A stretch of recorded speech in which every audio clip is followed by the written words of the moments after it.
Hi friends, welcome to Sudheer excellency. So ఈరోజు current అఫైర్స్లో భాగంగా కొన్ని ఇంపార్టెంట్ విషయాల గురించి డిస్కస్ చేద్దాం. ఈరోజు మన టాపిక్స్ వచ్చేసి ఎన్టీపీఎస్ అని కొత్త ఒక సిస్టమ్ స్టార్ట్ చేశారు ministry of environment and climate change వాళ్ళు. సో అదేంటో చూద్దాం.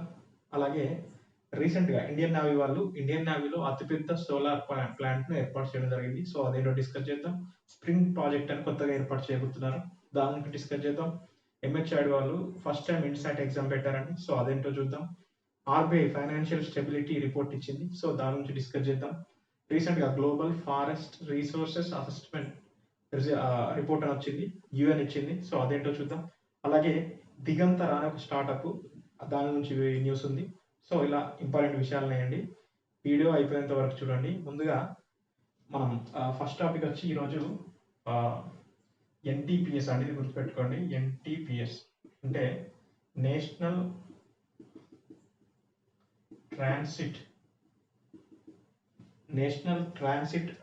ప్రాజెక్ట్ సిస్టమ్ అనమాట. నేషనల్ ట్రాన్సిట్ పాస్ సిస్టమ్ ఇది రీసెంట్గా ప్రకాష్ జవదేకర్ గారు దీన్ని స్టార్ట్ చేయడం జరిగింది. అంటే ఇది ఎందుకు అంటే నార్మల్గా దీన్ని ఒక పైలట్ ప్రాజెక్ట్గా స్టార్ట్ చేయబోతున్నారు. ఇక్కడ అంటే మధ్యప్రదేశ్ అండ్ తెలంగాణ ఈ రెండు రాష్ట్రాల్లో పైలట్ ప్రాజెక్ట్గా ఏర్పాటు చేసి ఈ సంవత్సరం దీపావళి 2020 లోపు దేశమంతా విస్తరించాలి అనే ఉద్దేశంతో నేషనల్ ట్రాన్సిట్ పాస్ సిస్టమ్ను ఏర్పాటు చేయబోతున్నారు. దీని వెనకాల గల ముఖ్య ఉద్దేశం ఏంటి అంటే ఈ ప్రాజెక్ట్ అనేది నార్మల్గా పేపర్ ఇండస్ట్రీకి సంబంధించి డిజిటల్ పేపర్ వైపు మళ్లించాలి, మాన్యువల్ పేపర్ను తగ్గించాలి. అలాగే పేపర్ ఇండస్ట్రీకి ముడి సరుకులు కావచ్చు, వివిధ రకాల సరుకులను ట్రాన్స్పోర్టేషన్ చేసినప్పుడు దానిలో ఉన్నటువంటి ప్రాబ్లమ్స్ని ఒకే వేదికపై తీసుకొచ్చి ఆ ట్రాన్స్పోర్ట్ను ఎక్కువ తీసుకొచ్చేందుకు నేషనల్ ట్రాన్సిట్ పాస్ సిస్టమ్ను తీసుకొచ్చారండి. ఇది గుర్తుపెట్టుకోండి. అలాగే మనం వెదురుతో తయారు చేసినటువంటి ఈరోజు న్యూస్లో చూసాం, అతిపెద్ద ఒక ఆడిటోరియం అది కూడా తయారు చేశారు. మనం దాన్ని కూడా చూసాం. సో అది కూడా గుర్తుపెట్టుకోండి.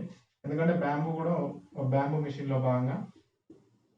సో ట్రాన్సిట్ అంటే దీనికి బ్యాంబూ వివిధ రకాల యూజ్ చేస్తారు కదా, కలపను పేపర్ దాంట్లో. సో అది కూడా ఇక్కడ గుర్తుపెట్టుకోండి. దీని గురించి ఏంటి అంటే రీసెంట్ ఎవరు ministry of environment and financial climate change ministry of environment forest climate change ministry of environment and forest climate చేంజ్కి సంబంధించిన మినిస్టర్ ఎవరండి? ప్రకాష్ జవదేకర్ గారు దీన్ని స్టార్ట్ చేయడం జరిగింది. సో ఇది గుర్తుపెట్టుకోండి.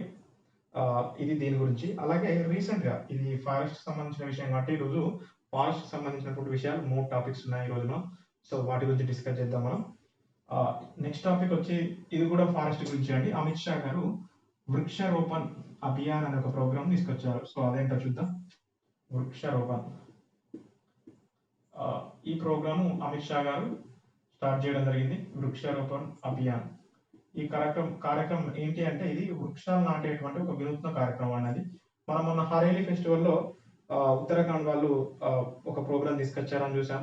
అలాగే వివిధ రాష్ట్రాలు, ఎందుకంటే ఈ రెయిన్ సీజన్ లో ఎక్కువగా ఈ రెయిన్ అంటే నార్మల్ గా ప్లాంటింగ్ సంబంధించినటువంటి జరుగుతుంటాయండి. వృక్ష అంటే మొక్కలు నాటే కార్యక్రమాలు ఎక్కువ ఈ రెయిన్ సీజన్ అంటే వర్షాకాలం స్టార్టింగ్ లో ఇటువంటి ప్రోగ్రామ్స్ చేస్తుంటారు.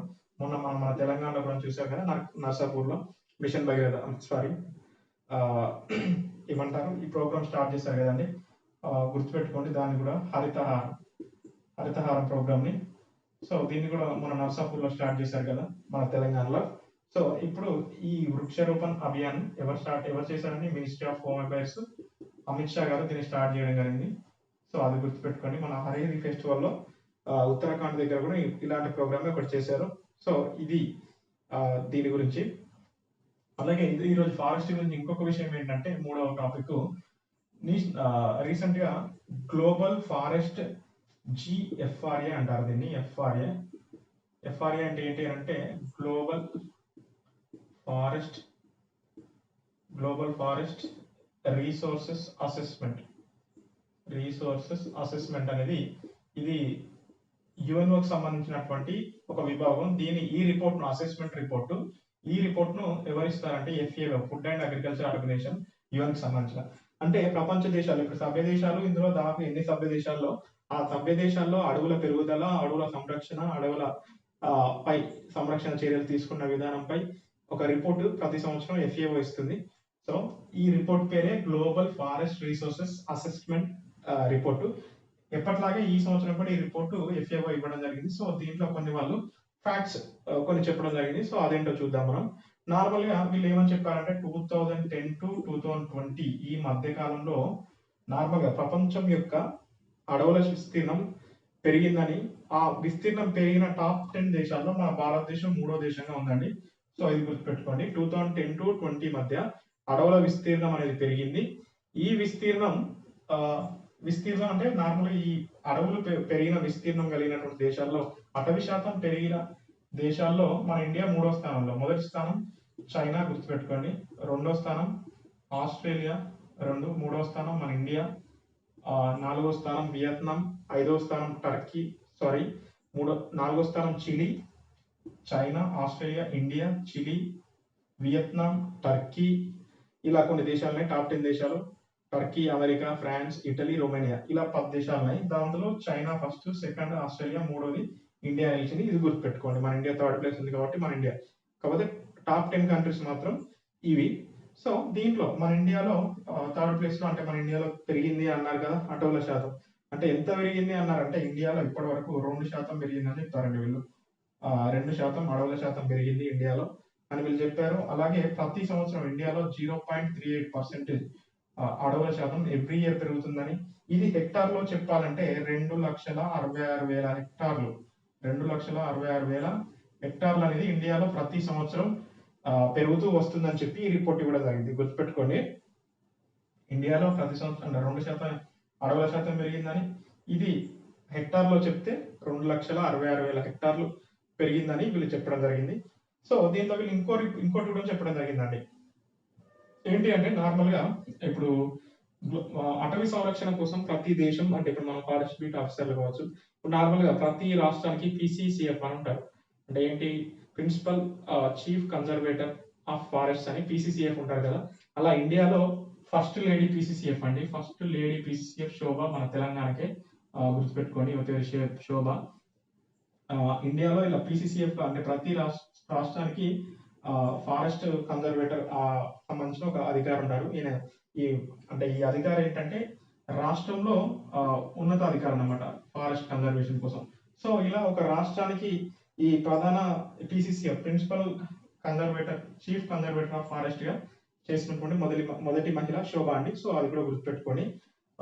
ఇక్కడ ఏంటి అంటే నార్మల్ గా ఇప్పుడు మనం ఏమన్నాం, ప్రతి రాష్ట్రంలో ఇప్పుడు PCCF ప్రస్తావన ఎందుకు తీసుకొచ్చానంటే PCCF ఉంటుంది. అలాగే ministry of environment and forest climate change, ఇలా ఉంటాయి కదా డిపార్ట్మెంట్స్. ఈ డిపార్ట్మెంట్ లో ఏం చేస్తాయండి, నార్మల్ గా వీళ్ళ కింద ఎంప్లాయీస్ ఉంటారు కదా. అంటే ప్రతి డిపార్ట్మెంట్ లో ఫారెస్ట్ డిపార్ట్మెంట్, ఏ డిపార్ట్మెంట్ ఆ డిపార్ట్మెంట్, ఇలా ఫారెస్ట్ సంరక్షణ కోసం ఉన్నటువంటి ఎంప్లాయీస్ లో, అంటే ప్రపంచంలో ప్రస్తుతానికి వరల్డ్ లో ఎంత ఉన్నారండి అంటే 12.5 మిలియన్స్ ఉన్నారు వరల్డ్ లో. ఇందులో సగం ఆల్మోస్ట్ 6.22 మిలియన్ల మంది మన ఇండియాలోనే ఉన్నారని చెప్పి ఈ రిపోర్ట్ ఇవ్వడం జరిగింది. ఇది కూడా గుర్తుపెట్టుకోండి, 6.22 లేదా 6.2 మిలియన్ పీపుల్. 12.5 మిలియన్ ప్రపంచంలో ఉంటే ఇందులో సగం మన ఇండియాలోనే ఉన్నారని చెప్పి ఈ రిపోర్ట్ జరిగింది. దేనికోసం వీళ్ళు అంటే ఫారెస్ట్ సంరక్షణ కోసం, అటవీ సంరక్షణ కోసం చేసేటువంటి ఉద్యోగుల వాటాలో భారతదేశంలోనే సగభాగం ఉన్నారని చెప్పి కూడా వీళ్ళు ఇవ్వడం జరిగింది.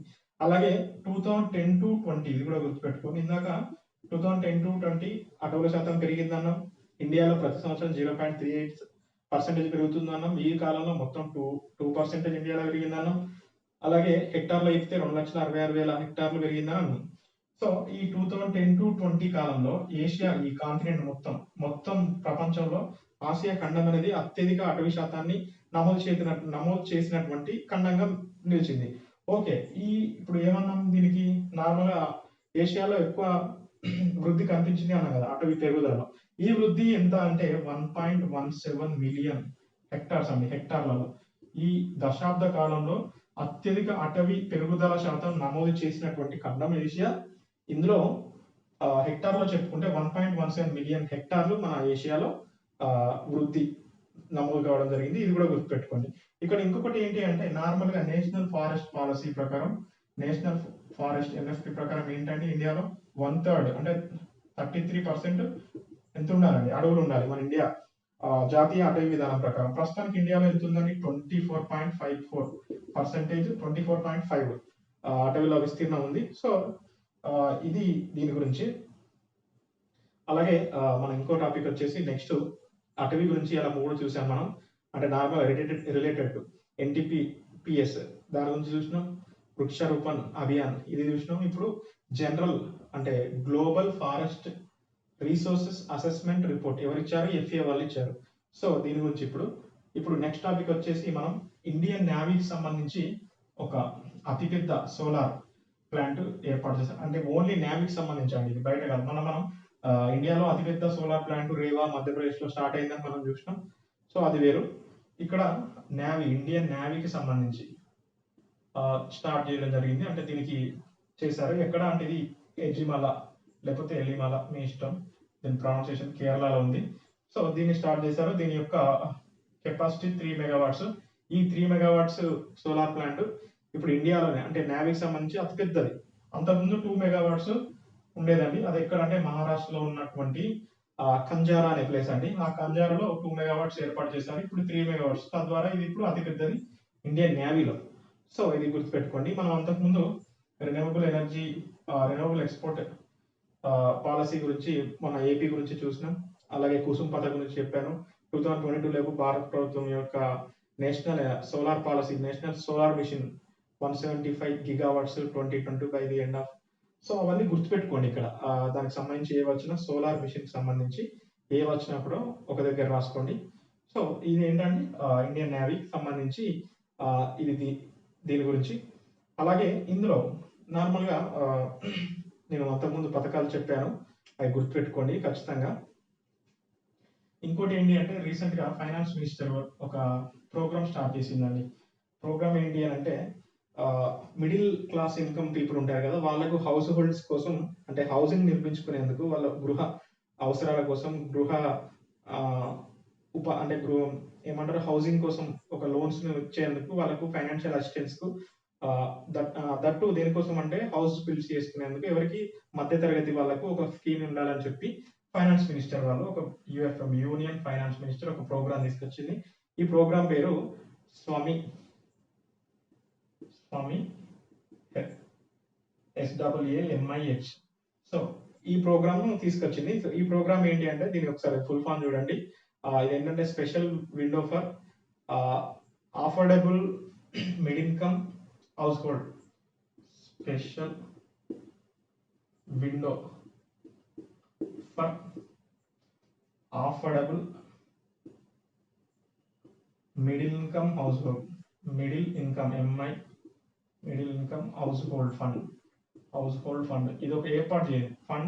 హౌస్ హోల్డ్ ఫండ్ అని ఏర్పాటు చేశారు వీళ్ళు యూనియన్ ఫైనాన్స్ మినిస్టర్ వాళ్ళు. దీనికి 8767 అంటే 8767 కోట్లు ఇచ్చారు.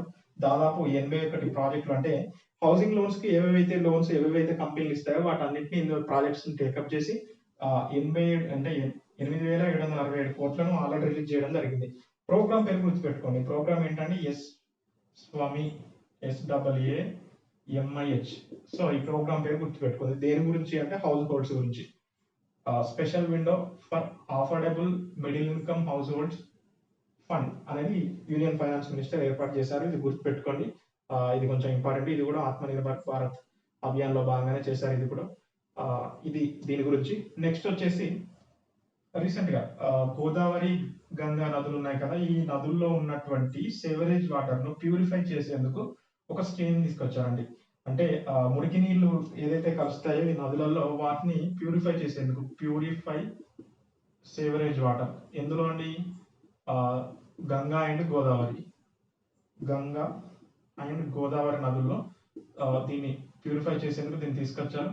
సో దీని ఉద్దేశం ఏంటి అంటే ఇక్కడ చెప్పాను కదా, ఇది ఇప్పుడు జూన్ 2020 నార్మల్ ఇప్పటి నుంచి 3 years లో అంటే వచ్చే 3 years లో ఈ ప్రాజెక్ట్ చేయబోతున్నారు. దీన్ని IIT బనారస్ వారణాసి ఉంది కదా, దాని యొక్క సహకారంతో దీన్ని చేయబోతున్నారు.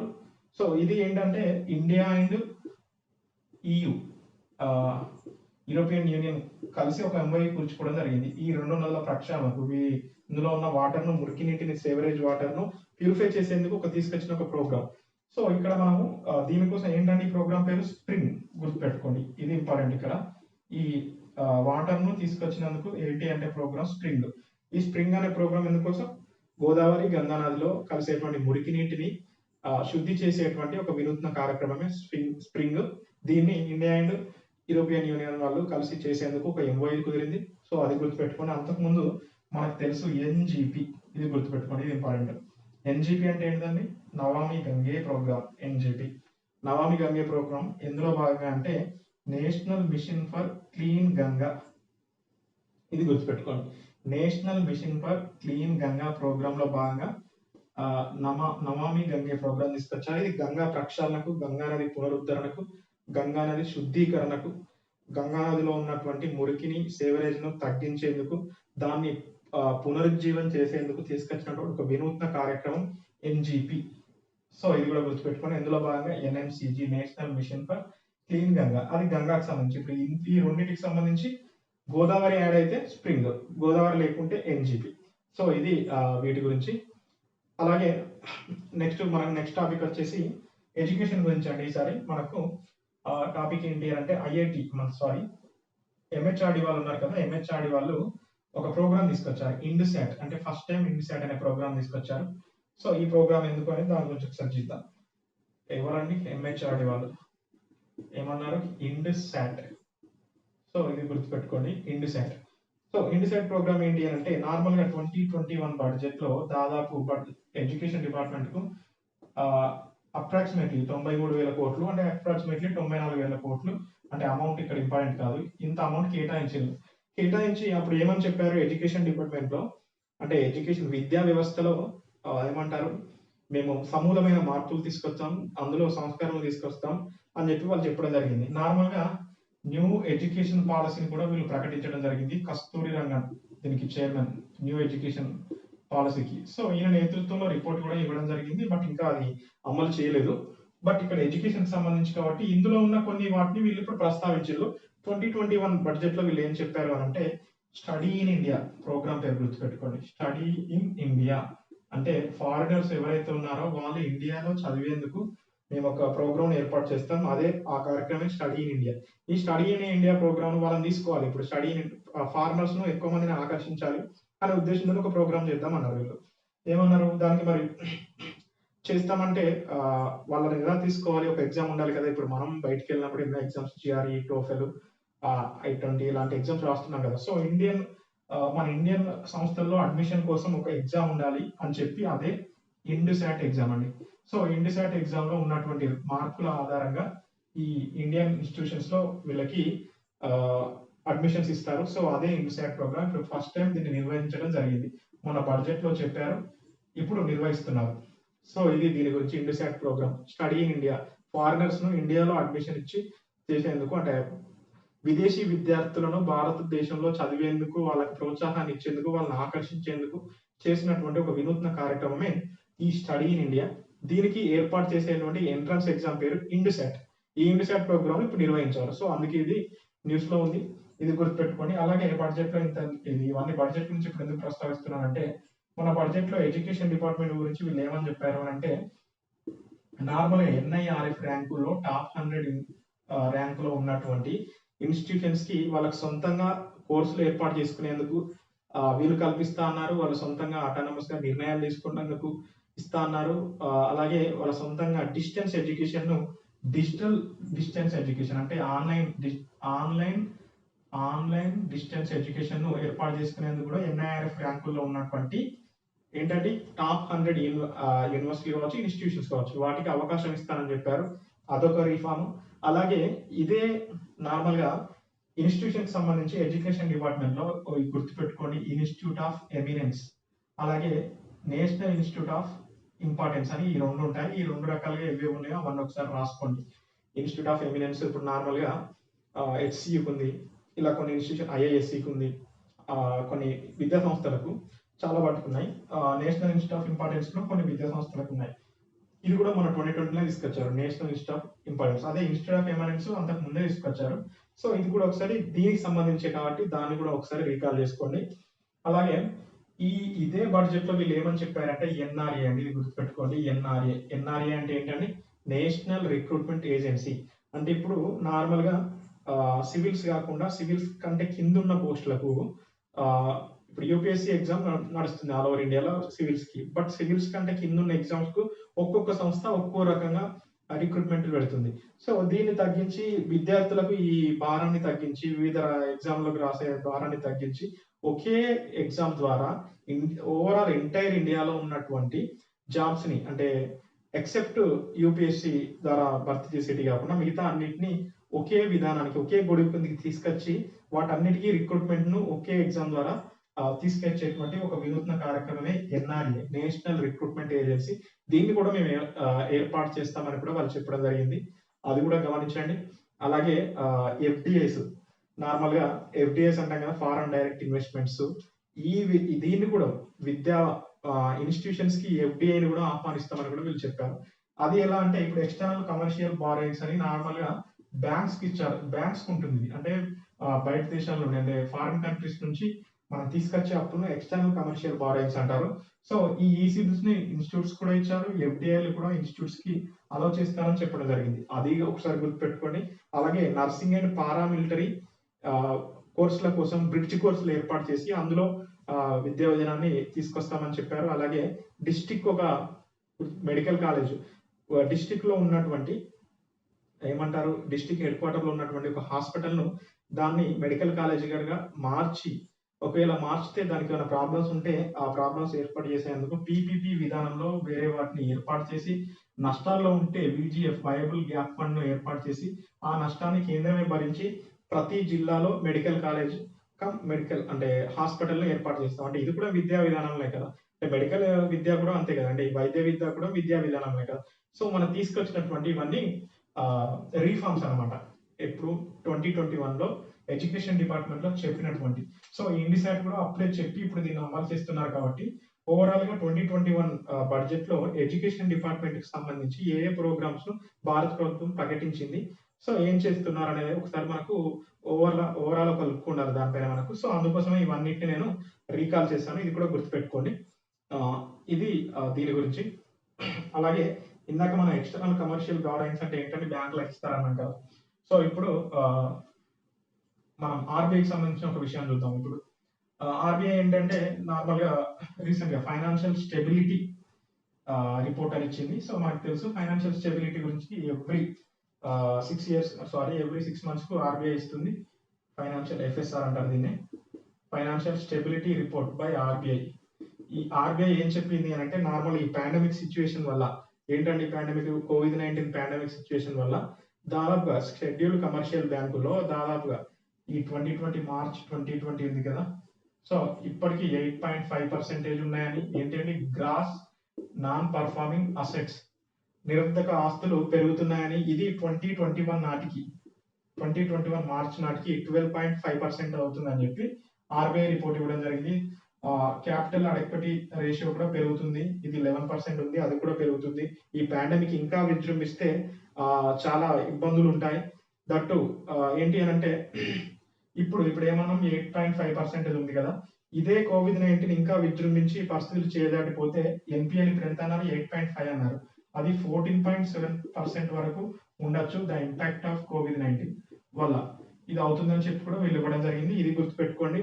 అలాగే ఇప్పుడు మనం మ్యారిటోరియం ఇచ్చింది ఆర్బీఐ, ఎందుకంటే ఈఎంఐలు కట్టేందుకు దాదాపుగా ప్రజలు ఇబ్బంది పడుతున్నారు వాళ్ళ అమౌంట్ లేక అని చెప్పి మ్యారిటోరియం విధించింది.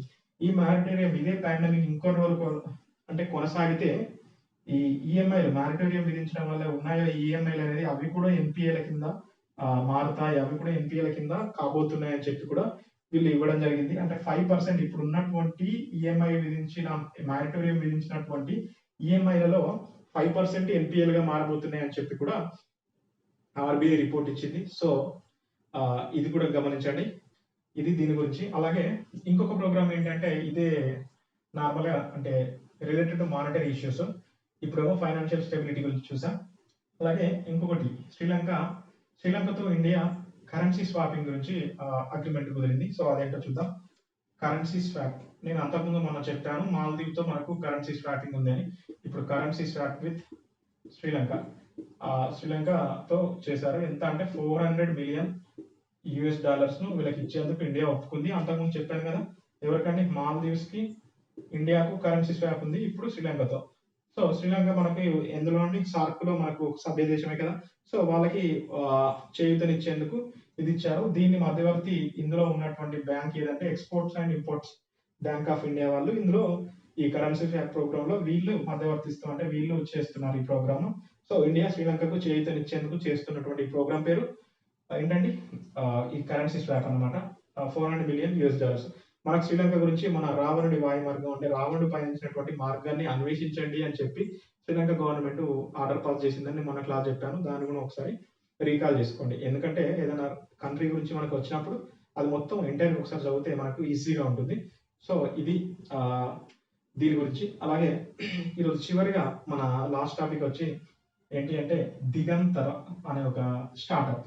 సో ఈ స్టార్టప్ ఎందుకు ఇప్పుడు ప్రస్తావనకు వచ్చింది అనేది ఇంపార్టెంట్ ఇక్కడ. సో దిగంతర అనేది ఇది ఒక యూకే అంటే ఉత్తరాఖండ్ సంబంధించినటువంటి దిగంతర ఒక స్టార్టప్ ఉత్తరాఖండ్ లో ఉంది. ఈ స్టార్టప్ ఏంటి అంటే ఇది ఏం చేస్తుంది అంటే నార్మల్ గా ఇప్పుడు స్పేస్ కి సంబంధించినటువంటి వాటిని ఇది మానిటర్ చేస్తుంది అనమాట. అంటే ఇండియాలో ఫస్ట్ సంస్థ ఇది. ఎలా అంటే Inorbit space debris monitoring and tracking system. గుర్తుపెట్టుకోండి, ఇన్ఆర్బిట్ ఈ వర్డ్ గుర్తుపెట్టుకోండి. Inorbit space debris monitoring and ఏదైనా కీవర్డ్స్ ఉన్నప్పుడు ఆ కీవర్డ్స్ అలానే గుర్తుపెట్టుకోండి. Inorbit space debris monitoring and tracking system అంటే ఇలా చేస్తున్నటువంటి ఇండియాలో ఒకే ఒక సంస్థ ఇది. సో ఈ సంస్థ ప్రస్తుతం ఎందుకు వచ్చింది అంటే నార్మల్ గా society for innovation and development SID అని ఉంటుంది. ఇది దేనికి సంబంధించిందంటే ఐఐఎస్ కి సంబంధించినటువంటి ఒక సంస్థ. అంటే ఐఏఎస్ లో ఇండియన్ ఇన్స్టిట్యూట్ ఆఫ్ సైన్స్ ఉంది కదా బెంగళూరులో, అందులో ఎస్ఐడి అని ఉంటుంది. ఎస్ఐడి అంటే ఏంటి అండి? Society for innovation and development. వీళ్ళు స్టార్టప్స్ ఇండియాలో కొత్తగా పుట్టుకొస్తున్న స్టార్టప్స్ ఏమున్నాయో వాటిని తీసుకుని అంటే దట్టు కొన్ని ఇంపార్టెంట్ సంబంధించినవి ఉంటాయి కదా, వాటిని తీసుకొని వాటికి ప్రోత్సాహం అందించేందుకు వాటిని సెలెక్ట్ చేస్తుంటారు. ఈ ఎస్ఐడి ప్రోగ్రామ్ కింద ఈ దిగంతర ఇప్పుడు సెలెక్ట్ కావడం జరిగింది. సో ఇది గమనించండి. ఇప్పుడు ఎస్ఐడి ప్రోగ్రామ్ కింద సెలెక్ట్ అయింది కాబట్టి దీనికి 25 లక్షల అమౌంట్ ఇస్తారు. వీటికి స్కిల్ డెవలప్మెంట్ ఇస్తారు. వీటికి కావాల్సినటువంటి అన్ని ఏమంటారు వాళ్ళకి కావాల్సిన ప్రతి ఒక్క విషయాన్ని సమకూరుస్తుంది ఎస్ఐడి. సో అది వీళ్ళకి ఇవ్వడం జరిగింది. సో ఇది గుర్తుపెట్టుకోండి దిగంతర. సో ఇది దిగంతర గురించి. సో ఇది ఈరోజు టాపిక్స్ అండి. ఈరోజు మనం చెప్పుకున్న టాపిక్స్ ఒకసారి మళ్ళొకసారి చూడండి. మనం నార్మల్గా నేషనల్ ట్రాన్సిట్ పాస్ సిస్టమ్ గురించి డిస్కస్ చేసినాం. అమిత్ షా స్టార్ట్ చేసినటువంటి వృక్షారోపణ్ అభియాన్ ప్రోగ్రామ్ నుంచి డిస్కస్ చేసినాం. అలాగే స్వామి అంటే ఏమంటారు special window for affordable and middle income house hold fund అని ఒకటి ఏర్పాటు చేసిందని చెప్తున్నాం. స్ప్రింగ్ ప్రాజెక్ట్ గోదావరి గంగా నదుల్లో ఉన్నటువంటి సేవరేజ్ వాటర్ ని ప్యూరిఫై చేసేందుకు ఒక ప్రోగ్రామ్ అని దాని గురించి చెప్పుకున్నాం. ఎంహెచ్ఆర్డి వాళ్ళు ఫస్ట్ టైం గా ఇండోసైట్ ఎగ్జామ్ పెట్టిన దాని గురించి డిస్కస్ చేసినాం. అలాగే ఆర్బీఐ ఫైనాన్షియల్ స్టెబిలిటీ రిపోర్ట్ ఇచ్చిన దాని గురించి డిస్కస్ చేసినాం. Last global forest resources assessment report ఇచ్చిందని చెప్పిన ఈ దిగంతర. సో ఇవి ఈరోజు టాపిక్స్ అండి. మన కంటెంట్ కనుక మన ఛానల్లో చెప్పేటువంటి కంటెంట్ మీకు నచ్చితే మన ఛానల్ తెలుసు కదండి సుధీర్ ఎక్సలెన్సీ. సో మన ఛానల్ను మీకు నచ్చితే లైక్ చేయండి, షేర్ చేయండి, సబ్స్క్రైబ్ చేయండి, బెల్ ఐకాన్ ప్రెస్ చేయడం మర్చిపోకండి. థ్యాంక్ యూ అండి. Thank you for watching.